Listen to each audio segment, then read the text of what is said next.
बचपन से हमें एक घुट्टी पिलाई जाती है, आज्ञाकारी बनो, बड़ों की सुनो, टीचर से सवाल मत करो, जो कहा जाए बस वो करो। और इसे एक बहुत बड़ा गुण माना जाता है। सही बात है। लेकिन क्या हो अगर हमारे समाज की नींव का यही पत्थर हमारी तरक्की के रास्ते का सबसे बड़ा रोड़ा हो?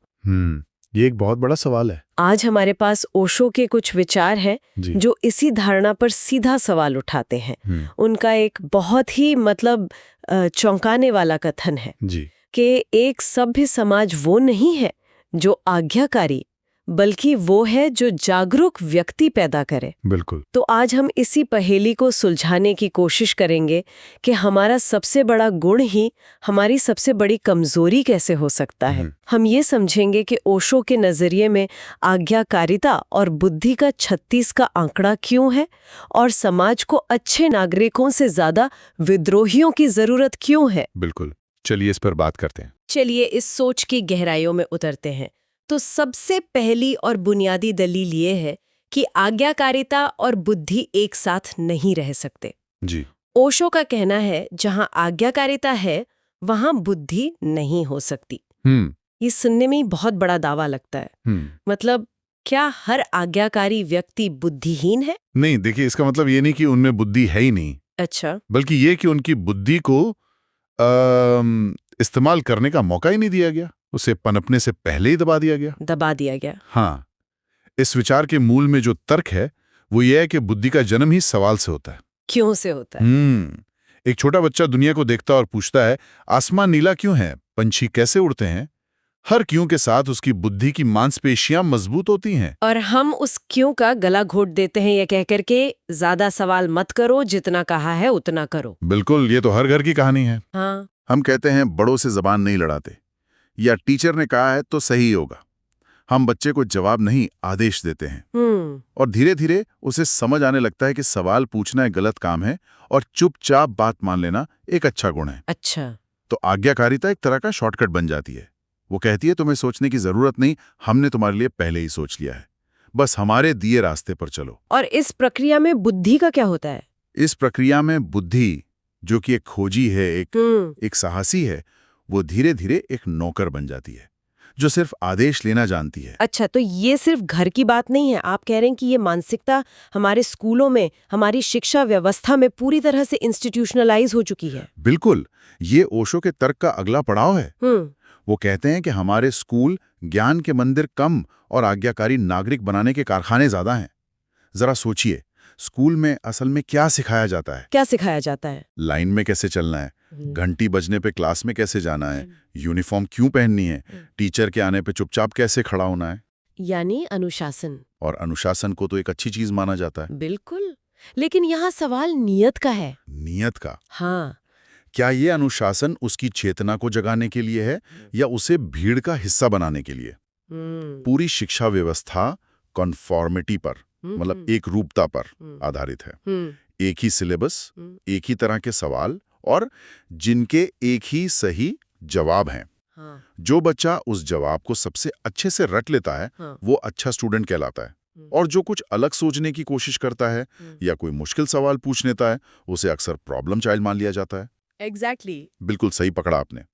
वहां ये नहीं सिखाया जाता कि अकेले कैसे खड़ा होना है, किसी स्थापित विचार से असहमति कैसे जतानी है, या सबसे जरूरी खुद को कैसे जानना है। इसीलिए ओशो का ये कथन इतना गहरा है कि शिक्षा व्यक्ति नहीं बनाती, नागरिक बनाती है। एक इंडिविजुअल नहीं, एक सिटीजन। तो वो व्यक्ति की मौलिकता को, हाँ, उसकी यूनिकनेस को दबाकर उसे सिस्टम में फिट होने वाला एक पुर्जा बना देती है। एक ऐसा पुर्जा जो सवाल नहीं करता, बस काम करता है। ये बात तो सोचने वाली है। हमारी पूरी शिक्षा व्यवस्था हमें एक ही सांचे में ढाल रही है। तो इसका मतलब जो उस सांचे में सबसे अच्छे से फिट हो जाता है वही अच्छा नागरिक कहलाता है, जो चुपचाप नियमों का पालन करता है, टैक्स भरता है, कभी कोई सवाल नहीं उठाता। जी। लेकिन ओशो तो कहते हैं कि यही अच्छा नागरिक सबसे बड़ा खतरा है। ये बात तो सुनने में बड़ी उल्टी लगती है। एक अच्छा नागरिक खतरनाक कैसे हो सकता है? देखिए, ओशो यहाँ हमें इतिहास की तरफ देखने को कहते हैं। ओके। वो कहते हैं कि दुनिया में जो सबसे बड़े अत्याचार हुए हैं, चाहे वो हिटलर के जर्मनी में हो या किसी और तानाशाही में, वो बुरे लोगों ने नहीं किए। तो फिर किसने किए? वो लाखों अच्छे नागरिकों की मदद से हुए, जो सिर्फ अपने अधिकारियों के आदेशों का पालन कर रहे थे। हाँ, ये तर्क तो बहुत सुना है। We were just following orders. जी। हमें तो बस हुक्म मिला था। और यही सबसे खतरनाक वाक्य है। उन लोगों ने अपनी सोचने की क्षमता, अपनी अंतरात्मा की आवाज किसी और के हाथ में दे दी थी। उन्होंने सवाल नहीं उठाया। सवाल नहीं उठाया कि ये मैं क्या कर रहा हूँ, क्या ये सही है। उन्होंने अपनी जिम्मेदारी सिस्टम पर डाल दी। इसी संदर्भ में ओशो की एक बहुत शक्तिशाली बात याद आती है। क्या? बुरा आदमी उतना खतरनाक नहीं जितना बिना सोचने वाला अच्छा आदमी खतरनाक है। और ये सिर्फ इतिहास की बात नहीं है, आज के कॉर्पोरेट कल्चर में भी तो यही होता है। कैसे? कितने बड़े बड़े घोटाले इसलिए होते हैं क्योंकि अच्छे कर्मचारी सिर्फ अपने मैनेजर के आदेश का पालन कर रहे थे, उन्होंने सवाल नहीं उठाया। या किसी भी बड़े संगठन में, नौकरशाही में लोग गलत नियमों का भी पालन करते रहते हैं क्योंकि नियम तो नियम है। आपने बिल्कुल सही नुस्खा पकड़ी है। वो अच्छा कर्मचारी या अच्छा नागरिक अपनी गुनाहगारी की आड़ में अपनी जिम्मेदारी से बच रहा है। उसकी अच्छाई सतही है, वो केवल नियमों के पालन तक सीमित है।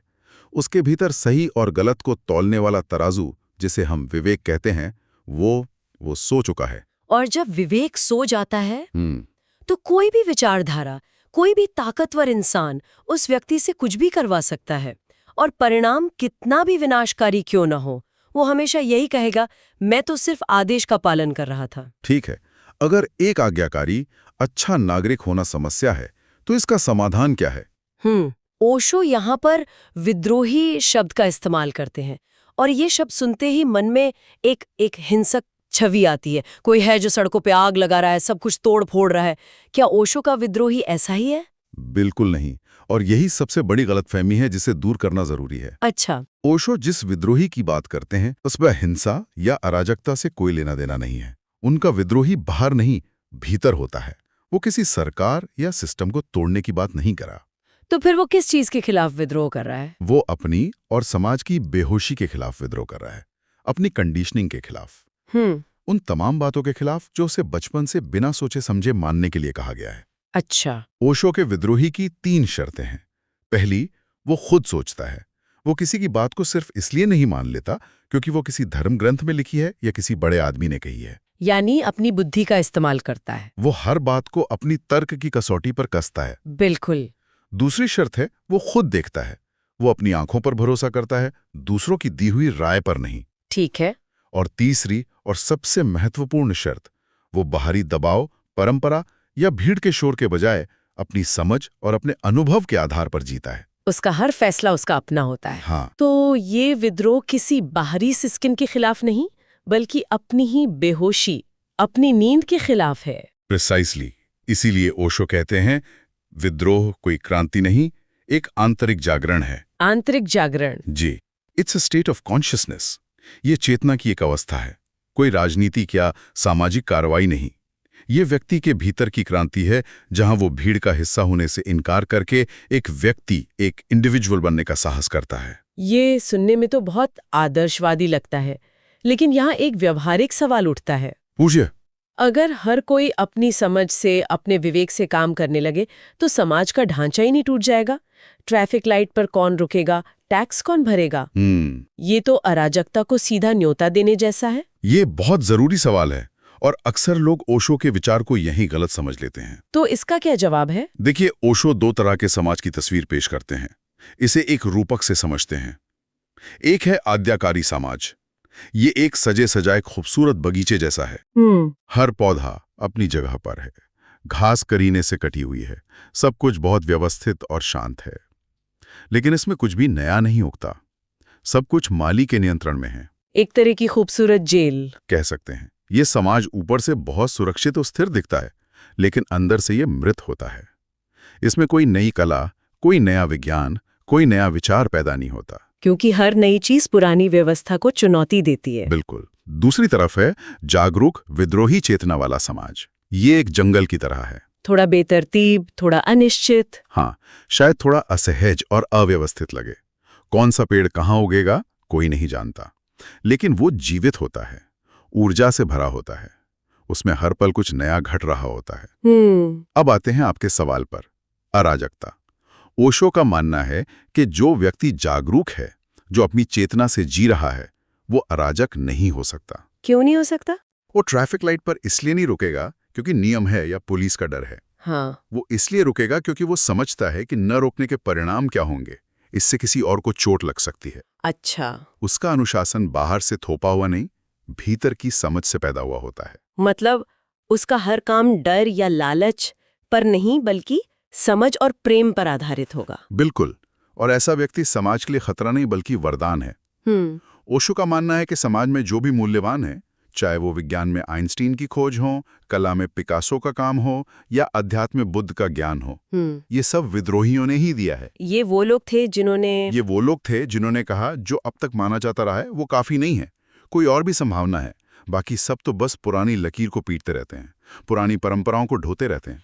तो समाज को विकसित होने के लिए, समाज को जिंदा रहने के लिए, विकसित होने के लिए ऐसे ही जागरूक विद्रोही व्यक्तियों की जरूरत है जो यथास्थिति पर सवाल उठा सकें और नए रास्ते खोज सकें। तो आज की इस पूरी चर्चा का निचोड़ ये है कि ओशो का संदेश आज्ञाकारिता को छोड़कर जागरूकता को अपनाने का है। उनका कहना है, अच्छे नागरिक मत बनो, जागरूक व्यक्ति बनो। ये सोचने के तरीके में एक बुनियादी बदलाव है। और ये जागरूकता नैतिकता से नहीं बल्कि चेतना से आती है। ये एक बहुत बारीक लेकिन महत्वपूर्ण फर्क है। नैतिकता और चेतना। हाँ, नैतिकता हमें समाज देता है, क्या अच्छा है क्या बुरा है, और ये समय और जगह के साथ बदलता रहता है। आज जो नैतिक है वो कल अनैतिक हो सकता है। चेतना भीतर से आती है, वो आपकी अपनी समझ है जो शाश्वत है। अच्छा। ओशो के अनुसार केवल ऐसा ही व्यक्ति समाज में वास्तविक और सकारात्मक बदलाव ला सकता है, क्योंकि उसका हर काम प्रेम और समझ से पैदा होगा, न कि डर या आज्ञाकारिता से। तो आज की इस बातचीत को समाप्त करने के लिए एक विचार के साथ छोड़ जाते हैं। जी। ओशो जिस जागरूक समाज की कल्पना करते हैं, जहां हर व्यक्ति अपने विवेक से जी रहा हो, वो सुनने में बहुत सुंदर लगता है। लेकिन सवाल ये है कि क्या हम इंसान के तौर पर इसके लिए तैयार हैं? अगर समाज में हर कोई अपने ही विवेक और चेतना से चलने लगे, तो चेतना और अराजकता के बीच की वो बारीक रेखा क्या होगी?